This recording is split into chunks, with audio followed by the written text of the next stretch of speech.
Hello everyone, फिर से आप लोगों के साथ एक क्राइम के घटना को लेकर आ गया हूँ। आज जिस क्राइम के घटना को सुनाने जा रहा हूँ, इस घटना में एक नाबालिग लड़की होती है जो पढ़ाई कर रही होती है। नाबालिग लड़की पढ़ाई करती थी, लेकिन इसी बीच वो लड़की के पास मोबाइल भी हुआ करती है, जो आजकल का दौर है, आम है। हर बच्चे के पास मोबाइल है, चाहे लड़का हो लड़की हो। उस लड़की के पास भी एक मोबाइल थी, जिससे वो पढ़ाई के नाम पर घर वाले परिवार वाले से लेकर रखे थे और परिवार वाले भी देख कर रखे थे। लेकिन उसी मोबाइल के ज़रिए उस लड़की का एक लड़का से दोस्ती हो जाती है। पर ये दोस्ती धीरे धीरे आगे बढ़ा, परवान चढ़ा। फिर वो लड़का पूछताछ करने लगे, जो तुम कहाँ रहती हो। जब उस लड़की ने अपना घर का एड्रेस बताया, और वो सच बताया, ऐसा नहीं जो फेक एड्रेस बताई, उस लड़की ने पूरा पूरा सच्चाई बताया। तब वो लड़का कहता है, लड़का सीनियर था, तो लड़का बताता है, जो हाँ मैं भी MBBS का पढ़ाई कर रहा हूँ, यानी डॉक्टर का पढ़ाई कर रहा था वो। मैं भी उसी इलाका में रहता हूँ जिस इलाका में तुम रहती हो। अब ये जब दोनों एक ही जगह का होता है, लेकिन दोनों का कभी भी फ़ोन पर, यानी एक जो नंबर पे बातें होती है, जो ऑडियो कॉल वगैरह होती है, इसके ज़रिए कभी भी बात नहीं होता था। दोनों एक स्नैपचैट करके एक ऐप आती है, उस चैटिंग के ज़रिए ये दोनों उस ऐप की मदद से बातें किया करता था। और ये बातें करते करते दोनों एक दूसरे का प्यार में पड़ जाता है। अब दोनों मिलना चाहता था, लेकिन पॉसिबल नहीं है। लड़की कभी भी उस लड़का से नहीं मिली थी, और लड़का भी कभी उसे मिला नहीं था। लेकिन हाँ, एक दूसरे का जो स्नैपचैट में वीडियो वगैरह होता है और शेयर करता है, ये भी अपना फ़ोटोज़ वीडियो शेयर करती थी, वो भी अपना करता था। एक दूसरे का फेस एक दूसरे को जानते थे, पहचानते थे। अब यूँ ही धीरे धीरे दिन बीता, लेकिन फिर एक दिन ऐसा होता है, 13 दिसंबर को लड़की को लड़का बार बार कहता था, जो मौका देखकर मुझे बुलाओ, मैं तुम्हें मिलना चाहता हूँ तुमसे, और तुम्हें देखना चाहता हूँ, रियल लाइफ में देखना चाहता हूँ। और लड़की भी दीवानी हो चुकी थी उस लड़के के प्यार में। लड़की भी चाहती थी, जो मौका मिलते ही मैं एक दिन इसे अपने घर बुलाऊंगी। घर ज़्यादा दूरी में नहीं था, तो 13 दिसंबर को वो लड़की जो है अपने बॉयफ्रेंड को बुला लेती है अपने ही घर, जो आज मौका अच्छा है, घर पर कोई नहीं है, तुम आ सकते हो। बस उसके बाद ही वो लड़का जाता है, और दूसरा ही दिन उस लड़की का सब बॉडी उसके घर पर पड़ी मिलती है। बाकी पूरा घटना का जब खुलासा होता है, पहले तो पुलिस को उलझाया गया, पुलिस खुद उलझे हुए रहे, क्योंकि परिवार ने जिस परिवार का नाम लिया अपनी बेटी का मौत को लेकर, उन दोनों के ऊपर, और जो परिवार ने जिसके ऊपर आरोप लगाया था, क्योंकि मामला दर्ज करवाया था, पुलिस ने उसी मामले में उसी दिशा में सर्च कर रहा था, उसी दिशा में छानबीन कर रहा था, लेकिन पुलिस के हाथ खाली रह गया था। आखिरकार पुलिस जब उस लड़की का मोबाइल का लॉक तोड़ती है, जो लॉक करके रखती है मोबाइल पे, जब वो स्नैपचैट आईडी खोलती है, उस पर जाकर जो पुलिस को सच्चाई पता चलता है, जब उस दिशा में सर्च करता है, तो लड़का भी पकड़ा जाता है और पूरा सच्चाई सामने आता है। तो फिर आज मैं इसी घटना को सुनाने जा रहा हूँ। दरअसल घटना है उत्तर प्रदेश का उन्नाव जिला का है। उन्नाव जिला में 13 दिसंबर, बल्कि 14, यहाँ 13 दिसंबर होता है। 13 दिसंबर यानी शुक्रवार का दिन था, वो जो फ्राइडे का दिन था।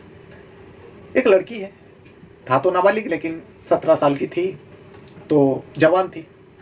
वो लड़की अपने ही घर के कमरे में फर्श पर पड़ी हुई थी। अब सर्दी का मौसम है, पूरा शरीर जो है ठंड पड़ चुका था, और उस लड़की का शरीर में एक भी कपड़ा नहीं था, यानी उस शरीर पूरा एकदम नंगा थी वो। उसके बाद जब घर वाले ने उस लड़की को इस हालत में देखता है, फौरन उसे लेकर भागा भागा नज़दीकी हॉस्पिटल पहुंचता है। जब अस्पताल पहुंचता है, डॉक्टरों ने चेक किया। चेक करने के बाद डॉक्टर ने हाथ खड़ी कर लिया और साफ साफ बता दिया, लड़की का तो काफ़ी समय पहले मौत हो चुकी है। जब लड़की के बारे में डॉक्टर ने ये बताया, तो अब तो पुलिस केस बनना ही है। लड़की के परिवार का रो रो के बुरा हाल, पूरा परिवार सदमे में चले गए, जो मेरे लड़की के साथ रातों रात क्या हो गया।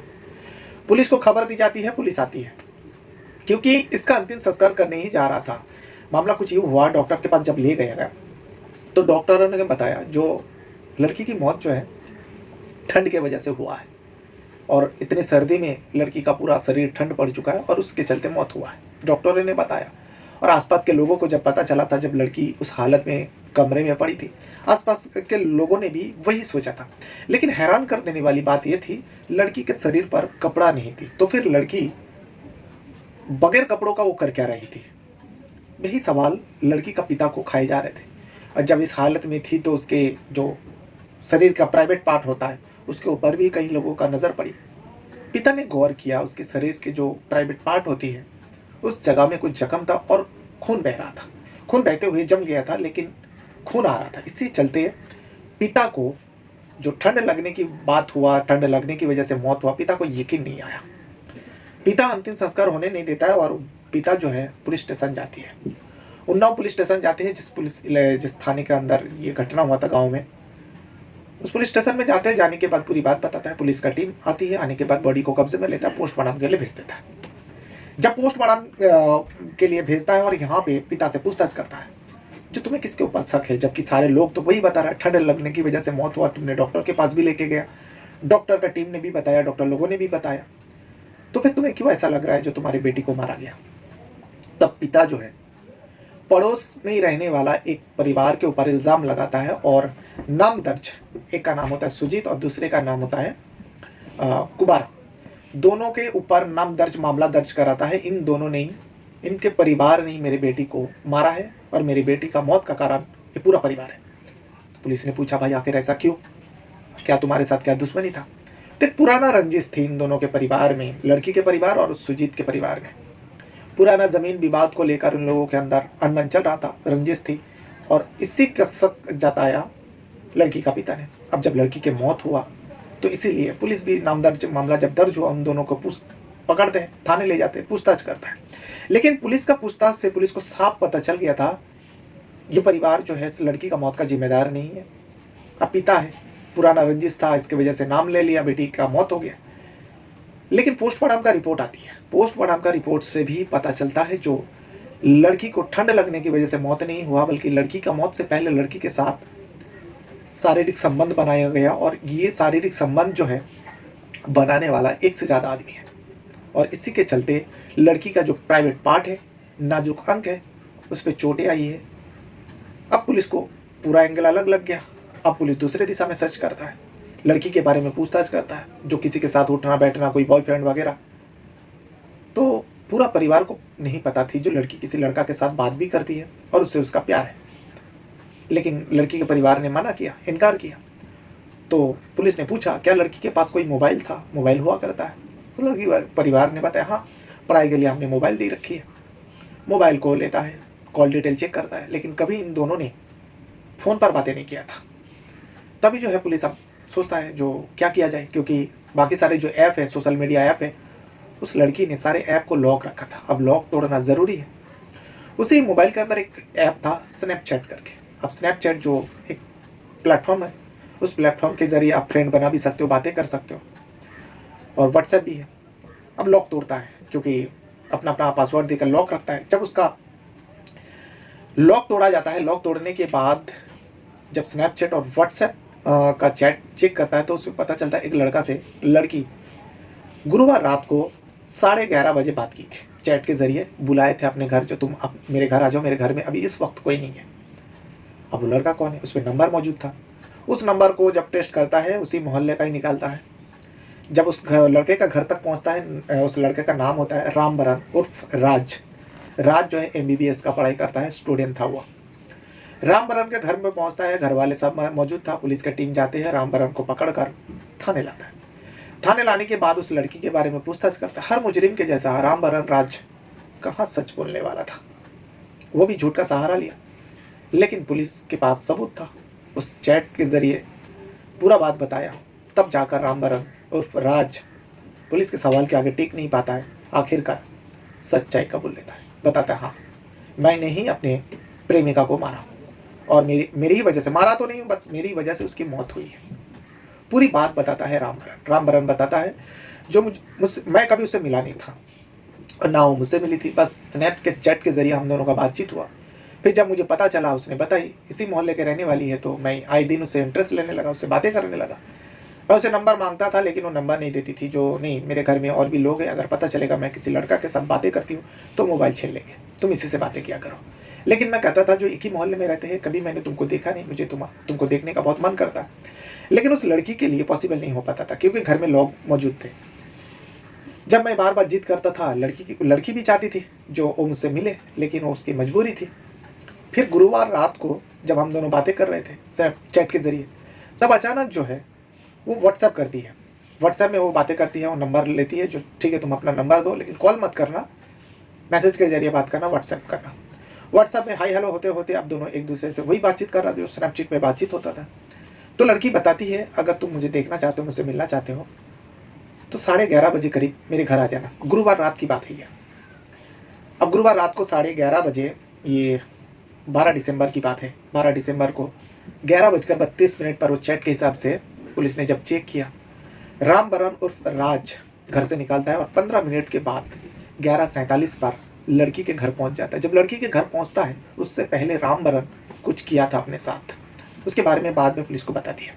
तो रामबरन उस लड़की के कमरे में चले जाते हैं। लड़की मौका देख के उसके अपने कमरे में बुला लेती है और दोनों बातें करने लगता है। इसी बीच जो है रामबरन उसको उसके शरीर के अंदर कुछ हलचल होने लगे। तब रामबरन कहने लगा, लेकिन लड़की बार बार मना करती रही। लेकिन इस पर रामबरन अपने आप को कंट्रोल नहीं कर पाता।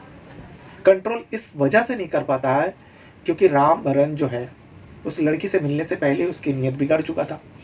वो जो शक्तिवर्धक गोली होती है, जो शरीर को उत्तेजित करने वाला गोली होते, वो जाने से पहले मेडिकल में गया और 3 गोली एक साथ खा लिया था।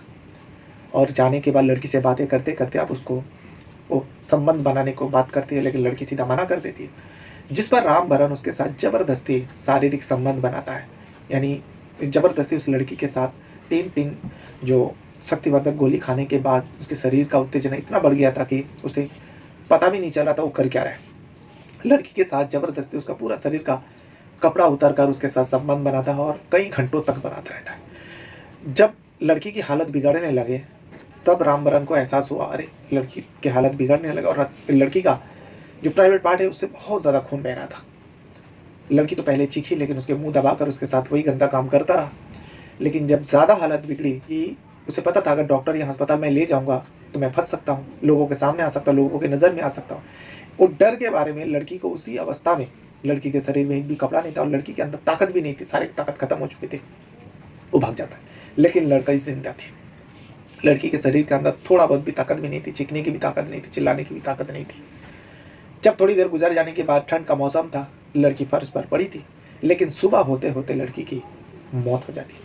जब शुक्रवार को सुबह सुबह लड़की बाहर नहीं आती कमरे से, घर वाले ने देखा, देखने के बाद तो होश उड़ जाता है। फिर डॉक्टर के पास जाता है, पता चलता है लड़की की मौत हो गई। जब पूरा सच्चाई रामबरन और राज बताता है, पुलिस उसके ऊपर तो जो बहुत सारे धारा लगाता है। एक तो पॉक्सो एक्ट का धारा लगता है, उसके बाद जो BNS का धारा, मर्डर और भी वगैरह वगैरह सब धारा लगाकर उस रामबरन को हिरासत में लिया था और उसके बाद कोर्ट पेश किया। कोर्ट पेश करने के बाद कोर्ट ने उसे सज़ा सुनाएगा, जेल होगा या उसे क्या मिलेगी, उम्र कैद मिलेगी। लेकिन यहाँ रामबरन भी अपना ज़िंदगी बर्बाद कर लेता है, जो एक MBBS का अच्छा स्टूडेंट, अच्छा पढ़ाई करता था। तो ये था वो पूरा घटना जो उत्तर प्रदेश का उन्नाव जिला से आ रहा था। 13 दिसंबर को एक लड़की की बॉडी अपने ही कमरे में मिलती है। जब उसका पड़ताल करता है परिवार वाले ने तो शक किसी युद्ध व्यक्ति के ऊपर, परिजनों के ऊपर लगाया था, पड़ोसी के ऊपर लगाया था, लेकिन ये शक जो है गलत था। पुलिस में जांच में पहले ही पता चल गया था, लेकिन फिर बाद में जब पुलिस दूसरा दिशा में सर्च करने लगा तब ये पूरा सच्चाई सामने आता है। बहरहाल अपने साथ साथ अपना परिवार का भी बहुत ज़्यादा ख्याल रखिएगा और इस वीडियो को यहाँ तक देखने के लिए आपका बहुत बहुत धन्यवाद करता हूँ। कुछ कहना है, कुछ बताना है तो वीडियो के कमेंट बॉक्स में आप अपना राय ज़रूर दीजिएगा। Thank you very much.